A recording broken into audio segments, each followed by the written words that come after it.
We have just a few weeks left of the NHL playoffs, but this NHL offseason is going to be an absolute circus. A lot of teams are going to be taking steps to get better picks in the draft, and other teams as well are going to be taking big steps to improve for next season. And you know what that means. Today we're going to be breaking down the 25 most likely players that I think will get moved this offseason and this summer, where I think they could go, where they could end up, and what the trades could potentially look like. So make sure you watch till the end for all the picks and to see who your team could potentially acquire, and make sure you hit that subscribe button if you're new for more hockey and trade content just like this as we cover everything this offseason. What I think makes this offseason so interesting is that, especially on this list, there's a great mix of forwards, defense, and goaltending. If your team really has any need, I think there's a player out there that you could really use. Now let's get today's ranking started here, and first things first, we're going to go to a player that we talked about recently in Valeri Nichushkin of the Carolina Hurricanes. It just makes so much sense why he could be dealt. An offensive player that just hasn't really found too much of a fit in Carolina. His dad talking about him wanting to be traded and the lack of power play time, but this is a player that could be an absolute impact forward. You can see what he did just in 2023, 71 points in 82 games. He has so much pace to him, so much speed, and in the right system could be a magical force. And also, with him being RFA, it would be pretty easy to move him in the end, and whoever ends up trading for him likely re-signs him to a massive extension. We actually talked about this recently in my Valeri Nichushkin mock trades video that I made just a few days back. If you want to see a more detailed look into where Nichushkin could go, I highly recommend. Now we go on to his Canes teammate next up on the goaltending side in Freddie Andersen, and he was a part of a couple of the mock trades we ended up making, but I think for a good reason. Considering his contract at $3.4 million for just next year, it really wouldn't be a hard deal to move, and especially considering how good Andersen was down the stretch in the second half once he was healthy, I think there's teams out there that could really like his services as long as they're not relying on him to be the guy. You can see in the regular season in 16 games last year, and he had got a .932 save percentage, and even though there were some shaky moments in the playoffs, he was still pretty decent at times, especially earlier on in the playoffs. And for, again, teams like LA specifically, I think Andersen makes a lot of sense to bring into the tandem and hopefully bring some stability there. I don't think it's wise to rely on him to be this healthy starter for you if you're acquiring him, but I think especially if for a team looking for an older goaltending presence, a veteran goalie that could maybe shape a younger goaltender, to me, Andersen is perfect, and especially in the games that he does play, you're going to be getting a pretty good guy here. Now, before we get to number 3, and trust me, it's a very interesting case here, I first want to show you guys my Oilers and Stars picks tonight for Game 4 on Sleeper. I got 4 different ones here, and I think it's going to be a really interesting one. For the Stars side, I got Miro Heiskanen in more than 1.5 blocks. He's gotten more than 1.5 in each of his last 4 games, and 10 over his last 2 games. He's been an absolute beast. I got Connor McDavid in more than 3.5 shots on goal. No matter what, I think he's going to be putting it on net. Saving hopefully on Draisaitl, more than 2.5 shots on goal. And then last but not least, I got Stuart Skinner, less than 23.5 saves. No matter what, even if the Stars lose or win, it's going to be kind of a lower shooting regard, and I think that will continue in this game. I'm going to put $10 down for the combo, potentially 41 if I get 4 correct, and 13 if I get 3. But if you guys want to make your own picks for the conference finals, whether it's for the Rangers-Panthers series or the Stars-Oilers, highly recommend you go in the description, sign up to Sleeper, and use promo code GRAV, and you'll get up to a $100 match on your first deposit, which I highly recommend, especially with the NBA playoffs as well. There's so many opportunities to start a Sleeper, and the best time is now. Now let's get back into the trade targets, and we go into a player that we actually discussed as well in the mock trades video in Filip Hronek. To me, if we see a potential Canucks and Canes deal involving Valeri Nichushkin, to me, Hronek makes so much sense to go back the other way. Just like Nichushkin, Hronek is an RFA, but it seems like the contract ask on Hronek's side is just astronomical, around $8 million, which I don't think for Vancouver would be wise to do. To me, what I could see Vancouver doing is trading Hronek, potentially trying to get a winger for Elias Pettersson in the end. Also, maybe getting some more upgrades on the defensive side. To me, if I'm Vancouver, there's a great opportunity here, especially with the value risen in Hronek's side with how well he played in the first half with Hughes, to potentially get a good deal here. Even though I think his second half and his playoffs is a little more indicative of what we will see in the future, I think Vancouver could strike while the iron's hot here and hopefully get a good return back. Now we're going to go from 1D on a Canadian team to another, and next up, I got Jakob Chychrun of the Ottawa Senators. And here's the thing, I don't think Chychrun necessarily wants to leave Ottawa, but all indication points to him not really wanting to re-sign, especially as of right now, which I think for Ottawa is a little bit of a red flag. And also considering Chychrun's so-so performance on the team so far, and I think Ottawa is most likely to trade him, especially among the defense. Next up, we're going to go to one of the most interesting cases this offseason, no doubt. And onto the Avalanche, I got Valeri Nichushkin. Now, I was tempted to also include Samuel Girard on this list, but I also feel like with the trade of Boa and Byram from this last trade deadline, that Girard's stock and place in the Avs' future is pretty much set in stone. Nichushkin, though, is the most likely guy among the Avs core to be dealt. Going on to the NHL PA assistance program again, it feels like, at least from the comments that Colorado has made, that they just can't rely on Nichushkin long term. And I think if there's a partner to be traded, I think the Avs are going to take it in the end. This is a fantastic power forward, though, and 53 points in 54 games last year. This is not somebody I think the Avs are going to want to get rid of, but I just feel like with the lack of consistency showing up in the playoffs and being there when the Avs need him most, that to me is something that might just be the last straw for them. Now we go into another Central Division team here, and next up I got the St. Louis Blues and Colton Parayko. And Parayko's name has seemingly been in trade rumors for the past like 3 seasons at this point, but I could really see this offseason being the summer that we see a deal finally happen. I think St. Louis is in a prime position to reset a little bit and kind of reset the guard that they have in the traditional players that they've had on that roster for so long now. And I think trading Parayko would be the perfect opportunity. He's making 6.5 on that massive contract extension, and to me, it's somebody that St. Louis just hasn't gotten a ton of great results out of. He's a fantastic defensive defenseman, but not much more than that. And I feel like a lot of teams out there would really like the physical play, the defense there, and that is Parayko's bread and butter. And you also have, of course, the Leafs going after Craig Berube, signing him as head coach. Maybe Parayko wants to go there potentially. The only thing that could really hold this back is the full no-move clause that Parayko has, and that's maybe something that's held trades from happening in the past as well. It held Torrey Krug from not getting traded to the Philadelphia Flyers, for example. So maybe that ends up hampering a deal, but I still think Parayko is, among the St. Louis D, the most likely to be dealt. Now we go on to a completely different team here in the Boston Bruins, and actually on the goaltending side, we got Linus Ullmark, another player that we talked about in the Marty Necas mock trades video, but to me, Ullmark makes a lot of sense considering his lack of future with Boston, having 1 year left on his $5 million deal, and really Swayman taking up the starter mantle. That to me is the biggest thing here, is that in the past has kind of been a little bit of a tandem, but in the playoffs, Swayman absolutely outperformed Ullmark, and it wasn't really even close. Boston's crease is going to be Jeremy Swayman's for the foreseeable future, and for Ullmark, if you trade him, you could get a lot of good depth. You could get a backup goaltender, perhaps. You could get a lot of things that would fix issues for the Bruins, and to me, that's exactly what they're going to be targeting. Now on to my next pick here, and this one's a little bit of a oddball one, but this is something that I think, especially considering this team's willingness to improve, I mean, we could see a couple of trades adding on some big-time players this offseason, and I think this guy just might be on the outside looking in, and that's Barrett Hayton of the, let's just say, the Utah Yetis at this point. This is going to be an interesting story, considering Hayton's position with Arizona in the past, considering how good he was in 2023 in that second half, being the center among Schmaltz and Keller, and how good those three were. This last year was a disaster for him. 10 points in 33 games, wasn't healthy, wasn't consistent, everything was horrible. But to me, with how aggressive we've heard Arizona wanting to be this offseason, I think Hayton could absolutely be a trade piece in this offseason. I could see, especially in the case where Arizona maybe drafts a player like a Caden Lindstrom and gets a center there. Hayton isn't going to be a top 3 center for that team. You're going to have already Lindstrom, you're going to have Cooley, you're going to have Connor Geekie. Even right now, it feels like Hayton might be the third line center in that group going forward, and that's not where you want to be. But considering there might be a little bit of value there, I think Utah's going to maximize that, potentially trading for a bigger forward or potentially a defensive addition, and to me, Hayton could be a big part of that deal. Now we go on to the Columbus Blue Jackets, and another player that was mentioned in the Marty Necas mock trades video, but even if he doesn't go to Carolina, I think this is a guy that will be on the trade block no matter what, and that is Elvis Merzlikins of the Columbus Blue Jackets.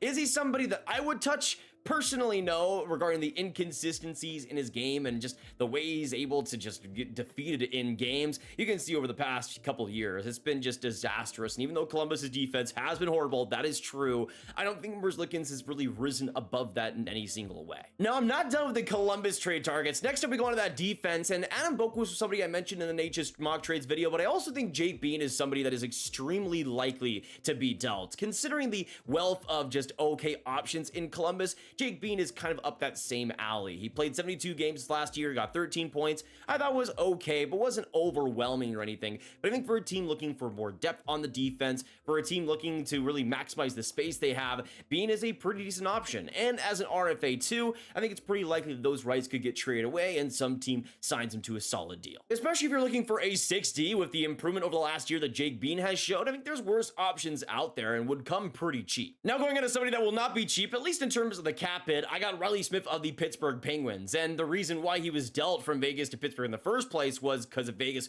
wanting to get rid of that cap hit. But he makes $5 million for this next year, and it was just a weird season for him in Pittsburgh. Self-admitted as well. And to me, I just feel like it's not really a great fit, him and the Penguins, but he's going to be hovering around that 40 to 50 point range. And I think for a team looking just for some solid scoring, for some good passing ability, Riley Smith is just a solid offensive player. And I think we'll bring that to any team, especially for some team that just has a wealth of cap space looking to upgrade. Maybe a team like Chicago, that could be a pretty good lane. Now, Vegas ended up trading Riley Smith because of the cap hit. I think they might end up doing the same here with Brett Howden this offseason. And I don't think it's a massive issue, but I think Brett Howden is just kind of in a weird spot with the Knights. At 1.9 million, I think he's just over that range where it's a little bit too much considering what he provides for Vegas. He's somebody that last year in 72 games got 19 points. I think considering how cap-strapped Vegas is, considering the upgrades they still want to make, Brett Howden is just okay depth. Now we keep going here, and next up we go on to the Calgary Flames, and I'm actually going to conclude both of the starting goaltenders here in Jacob Markstrom and Dan Vladar. And Markstrom, of course, brings a lot more value considering what he is, but might bring some complications with the contract, with the age, and those I think are valid concerns, especially when you consider the inconsistencies, where every other year it seems like he has a bad season. But this last year, a .905 save percentage, he was brilliant for Calgary and really kept them out of the dumpster. To me, I still think he has a couple more really solid years left in him, and we already heard, of course, the rumors of New Jersey potentially being in on him, but we'll see what happens. I think there's still going to be a lot of teams going after him, but this offseason, I think, is a much more likely range for him to be dealt than the trade deadline. Considering that cap hit, it's going to be a lot easier for Calgary to get rid of him. But if they don't end up doing that, then the most likely option is Dan Vladar. I do think Calgary needs to trade at least one of these guys, but in Vladar's case, too, it's also not going to be too easy considering how rough he's been over the past couple of seasons, and last year an .882 save percentage in 20 games, and that cap hit at 2.2 million. That's also not going to be easy to get rid of, but you have to start giving Dustin Wolf some opportunity to be at least a backup. Give him some NHL minutes, trade one of them. Calgary needs to prioritize that, and I think either one of these guys needs to be dealt. Now, we're not quitting here with the goaltending, and next up we're going to go to the Minnesota Wild, a team that I find fascinating right now. And next up I got Filip Gustafsson. The big thing here, I think, for Minnesota is how much they want to give Jesper Wallstedt that next step. Do they actually want to give him time in the NHL next year to start being an NHL player? Because if they do, they need to get rid of either Gustafsson or Fleury. But considering the recent extension in Fleury's case, I think that's a little bit less likely. And also considering how Gustafsson played this last year for many, getting an .899 save percentage, I could absolutely see a situation where maybe Minnesota just goes out and trades Gustafsson instead, keeping Fleury as the veteran presence for Wallstedt to learn from. We've already heard some rumors, and even Gustafsson has had to talk about it in interviews about a potential trade from Minnesota, but I think it makes a lot of sense, and I think he is somebody that could rebound. I don't know if we'll see him get back to that .931 save percentage level,